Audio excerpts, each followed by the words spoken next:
안녕하세요. 나무아카데미입니다. 저희 사이트는 국어 내신 대비 학습 자료를 제공하는 사이트입니다.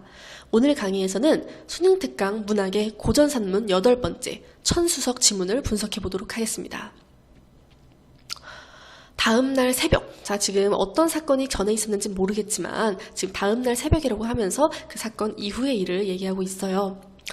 설부인은 이 일을 글로 써서 설정문에게 걱정되는 말을 몰래 알리면서 지금 작중에서는 이 일이 무슨 일인지를 바로 알려주지 않고 우리가 내용을 통해서 추론을 해야 되는데요. 이게 무슨 일이었냐 하면 간문추가 오경을 탈취하여 간옥지와 결혼시키려고 했던 일을 가리키고 있습니다. 자, 이 인물들이 어떤 인물들인지는 한번 지금 밑을 보면서 같이 읽어보도록 하겠습니다. 자, 그래서 급히 와서 위광미와 의논하여 바삐 결혼을 서두르라고 하였다.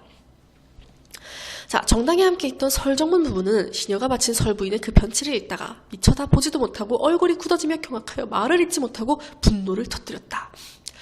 간국구가 우리를 어찌 이렇게 능멸한단 말인가. 자, 지금 보시면 아시겠지만 이 간문추, 간국구가 이 오경을 탈취하여 간옥지와 결혼시키려 한 일을 두고 지금 이 집안 사람들이 모두 굉장히 분노하고 있어요. 자, 무슨 일인가 하니 이 우리 아이가 금옥처럼 몸을 잘 감추고 지켰는데 이 숨겼던 이름이 누설되어 이 간문추가 이런 일을 하려고 했다라고 얘기를 하고 있습니다. 자, 그렇다는 것은 우리가 추론할 수 있는 건, 이 집안에 이 딸아이의 이름을 이렇게 누설하면서 소문낸 사람이 있겠구나라는 걸 추론할 수가 있겠죠. 자, 어쨌든 간악한 무리가 개돼지 같은 자기 자식 때문에 흉측한 계책을 꾸며 이런 화를 만든다고 하니 혼사를 늦추지 마십시다라고 말하고 있습니다. 자, 이 혼사라는 게 이제 누구의 혼사였느냐? 여기서 말하는 이 오경과 보형, 이보형이라고 하는 이 두 사람의 혼인을 우리가 이제 계획을 하고 있었던 거예요, 집안에서. 자, 그런데 이 오경을 빼돌려서 간옥지라는 사람과 결혼하려고 하는 그 흉계가 지금 이루어지고 있는 거죠. 자, 그래서 조심스럽게 입 밖에 내지 않으면서 비밀스럽게 혼사 날짜를 다시 잡았습니다.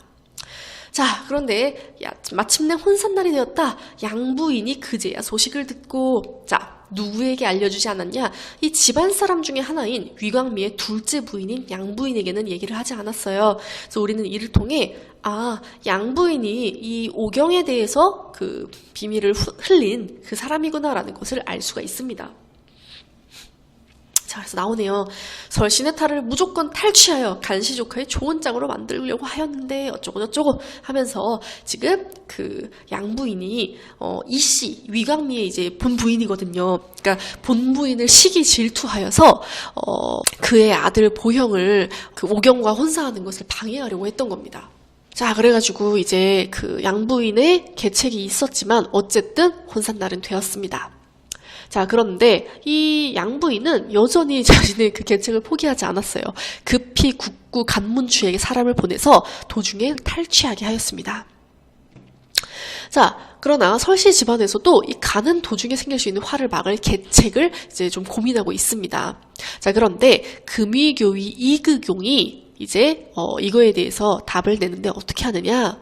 이런 괴상망측한 자를 속이려면 모름지기 이리이리 하면 될 것입니다 라고 말합니다. 그러니까 작중에서는 이 이리이리가 무슨 일인지를 얘기해주지 않고 있어요. 자, 그러면 이 이리이리의 내용이 무엇인지는 앞으로 한번 보도록 할게요. 이구경이 알겠다고 하고 양껏 술을 마시고 칼을 빼 손에 들고 가마에 올랐다. 자, 무슨 일인가 하니 이 오경이 탄 가마인 것처럼 속이고 그 안에 이극용이 타 있는 거예요. 무기까지 손에 들고서요.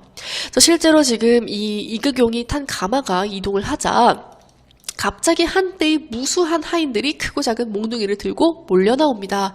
그러니까 간문추가 오경을 탈취하기 위해서 준비한 사람들이 와가지고 실제로 이 오경의 가마를 빼앗아 가는 거예요. 그래서 가마를 뺏어매고 곧장 간문추의 집으로 향하였습니다. 그러니까 아직은 그 안에 이극용이 들어있다는 건 모르고 있어요. 근데 우리가 이것을 통해 알 수 있는 것은 이 간문추가 국구라는 신분을 이용해서 사실 말이 안 되는 행동이잖아요. 남의 가마를 빼앗아가지고 이게 납치해 간다는 게 그래서 굉장히 높은 신분을 이용해 강압적으로 행동하고 있다는 것을 알 수가 있죠. 자, 어쨌든 우리 신랑 보형은 길복을 갖춰 입고 나서 이제 설정문의 집으로 갑니다. 오경이랑 결혼을 해야 되니까요. 자, 그래서 보니까 이제 막 이극용이 탄 가짜 가마를 보내고 이제 신랑을 맞이했어요. 그래서 서류경은 뒤늦게 이제 가마에 올라서 이제 떠나게 되었습니다.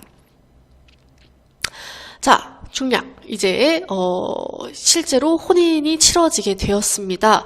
이제 중요한 것은요, 이 사이에 사실 다른 일이 있었는데 그 일이 나중에 서술이 될 겁니다. 그래서 일단은 먼저 무슨 일이 일어나나 볼게요. 지금 위보영의 집에서 혼인이 이루어지고 있는데요. 눈에 어떤 특이한 사람이 하나 눈에 띕니다. 신부 서로경의 행동거지를 살피며 눈동자를 바삐 굴리고 안쪽을 살피는 계집종 하나가 발견이 됩니다. 위보영은요, 굉장히 비범한 인물이에요. 마음을 비추는 거울과 같은 눈으로 쟤 정말 수상하다라는 걸 눈치를 챈 거죠. 그래서 보니 남자의 몸으로 여자로 변장을 한 것이다 라는 것을 이야기를 합니다. 자, 그래서 여장 모티프가 등장하는 글이에요. 자, 이게 그래서 누가 변신을 한 것이냐? 간옥지가 여장을 한 거예요. 간옥지 누구였는지 기억나시죠, 여러분? 간문추의 아들이고 오경과 원래 혼인시키려고 했던, 간문추가 이제 혼인시키려고 했던 자기 아들입니다. 근데 지금 여장을 하고 혼인할 장소에 찾아왔습니다. 자, 그래서 시종을 시켜가지고 그 여자 계집종을 잡아오라고 했어요. 그러자 여자가 막 소리를 치면서 나는 양씨 집안의 하녀로 성대한 잔치를 구경하러 왔을 뿐이다 라면서 거짓말을 합니다. 자, 그러나 위보영은 되게 단언합니다. 아니다, 남자다. 몸을 수색해보면 알 수 있다 라고 해서 실제로 수색해보니 정말로 남자였던 거예요. 그러자 그제야 갑자기 간옥지가 자신의 정체를 밝힙니다. 뭐라고 하냐면요. 나는 간국구의 천금 같은 아들 간옥지이다. 지금 또 아버지의 높은 신분을 내세우면서 되게 당당하게 굴고 있어요.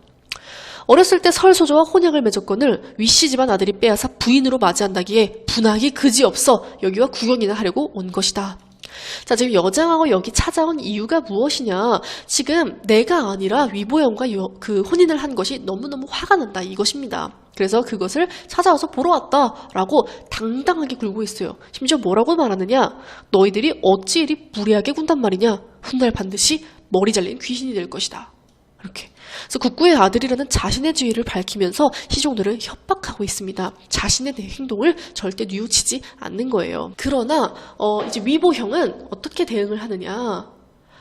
이렇게 남자가 여장을 하고 규방안을 엿보는 변고는 조종의 아랠 일이지만 네가 간국구의 자제이니 용서하겠다. 마음 놓고 구경하라 라고 말을 하고 있어요. 그래서 이 악인인 간옥지의 의도를 알면서도 그를 용서하는 이 선인의 대응 방식을 보여주고 있습니다.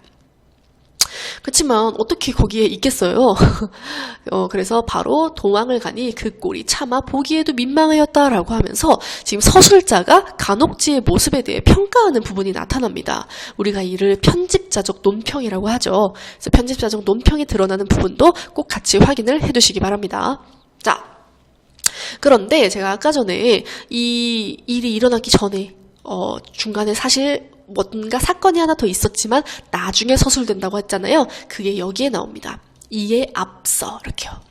자, 간옥지가 여장을 하고 오경을 보러 온 행위보다 앞선 시간에 무슨 일이 일어났느냐. 자, 그 간문추의 시종들이 가마를 납치해서 데리고 왔어요. 자, 그런데 사실 거기에는 이극용이 타고 있잖아요. 자, 국구 간문추 부자가 정중하게 주변을 물리치고 가마문을 열자 무엇이 나타났냐? 큰 사내 한 놈이 서리빨 같은 장검을 칼집에 꽂으며 병력 같은 소리를 내질렀다라고 나와 있습니다. 그러니까 이극용도 중간에 언제든지 나올 수 있었지만 그게 아니라 가마가 열릴 때까지 정체를 숨기고 가마 안에서 기다리고 있었던 거예요. 그러면서 태평하게 이렇게 말합니다. 나는 금포 장군인데 국구께서 무슨 일로 저를 데려온 것입니까? 지금 쟤네가 이 가마를 뺏어온 이유를 알면서도 일부러 모른 척하면서 상대를 조롱하고 있는 겁니다. 자, 그리고 갑옷을 입고 투구를 쓰고 장검을 들고 철 도리깨를 쥐고 이렇게 두려움을 느낄 수 있도록 아예 무장을 하고서 가마 밖으로 나와 이렇게 무시무시한 외양이 등장하죠. 자, 그러자 이제 시녀와 여러 부인들이 놀라 자빠져 덜덜덜 떨었다. 새 신랑 간옥지는 얼굴이 새파래지며 쥐숨듯 달아났다.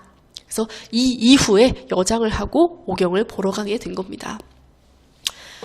자, 그래서 이 서술의 순서가 좀 다름을 우리가 이제 확인을 할 수 있고요. 지금 이제 이극용이 등장하여 이들을 조롱한 사건까지 확인을 해볼 수 있었습니다. 자, 그래서 이 글은요, 혼인을 둘러싼 가문 간의 갈등과 권선징악에 대한 이야기가 등장을 하고요. 여장 모티프가 활용됐다는 점 꼭 기억하시고요. 선과 악이 대립을 하는데 이 악인에 대한 선인의 대응 방식도 꼭 확인을 해두셔야 합니다. 그래서 위보형은 간옥지를 용서하는 모습을 보였던 것, 그리고 이극용은 이제 상대를 조롱하고 있는 모습을 보였던 것, 이러한 선인의 대응 방식을 확인하시기 바랍니다. 자, 그럼 지금부터 문제 한번 풀어보도록 하겠습니다. 자, 우리 1번 문제 한번 같이 풀어보도록 할 건데요. 여러분들께서는 영상을 잠시 일시 정지하고 문제를 풀어봐 주시기 바랍니다. 자, 문제 한번 같이 풀어보도록 하겠습니다. 윗글에 대한 설명으로 적절한 것을 고르는 문제이죠. 답은 3번인데요. 서술자가 이야기의 진행 중간에 끼어들어 인물이나 사건에 대해 평가하고 있습니다. 자, 어떻게 평가하는 부분이 나왔었느냐? 그 꼴은 차마 보기에도 민망하였다 라고 하면서 간옥지의 모습에 대해서 평가를 하는 부분이 있었죠. 그래서 그러한 편집자적 논평이 드러나고 있는 글입니다. 자, 우리가 이렇게 같이 문제를 한번 풀어봤는데요. 더 많은 문제나 더 자세한 학습 자료는 저희 나무 아카데미 홈페이지에서 확인하실 수 있습니다. 감사합니다.